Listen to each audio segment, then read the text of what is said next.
আলহামদুলিল্লাহ আমাদের দলের পরিবেশ খুব ভালো। আপনার আমরা লাস্ট ইয়ার চ্যাম্পিয়ন হয়েছি। এখন সবাই ওই ইয়াতে আছি, মানে চিন্তা ভাবনা আছে দলটাকে যত তাড়াতাড়ি গুছানো যায়। তো আমরা তো সবাই একসাথে খেলি, আলহামদুলিল্লাহ পরিবেশ খুব ভালো।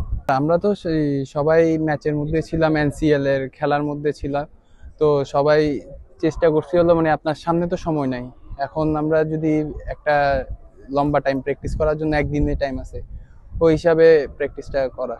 আপনার প্রতিযোগিতা তো বেশি, আপনার ওইটা আমাদের টিমের জন্যই ভালো। সবাই সবার জায়গা থেকে 100% দিতে হবে, কারণ একজনের জায়গায় আরেকজন আসতে পারে। ওই জন্য আপনার প্রতিযোগিতা বেশি থাকলে তো আপনার কম্পিটিশনটা যখন ভালো হবে তখন টিমের রেজাল্টটা আলটিমেটলি ভালো হয়। তামিম ভাই তো এই, ওনার সাথে আগেও খেলেছি সিনিয়র, ওনার আন্ডারে খেলে অনেক মজা। আপনার এই ন্যাশনাল টিমেও যখন ছিল উনি, তখনও ইয়া ছিল। আপনার উনি টিমে থাকলে সবসময় একটা আলাদা সাপোর্ট পাওয়া যায়। আপনার অনেকে মনে করলে তো আমি মনে করি না। আমি মনে করি আমি সব ফরম্যাটের জন্য আল্লাহর রহমতে রেডি। আমি যখনই যে খেলাটা আছে ওইটা এনজয় করতে। তামিম ভাই তো আল্লাহর রহমতে অনেক ভালো ব্যাটিং করতেছে। আপনার এনসিএলও দেখেন 4টা ম্যাচ খেললো, ওখানেও 2টা বড় স্কোর করলো, একটা নট আউট ছিল।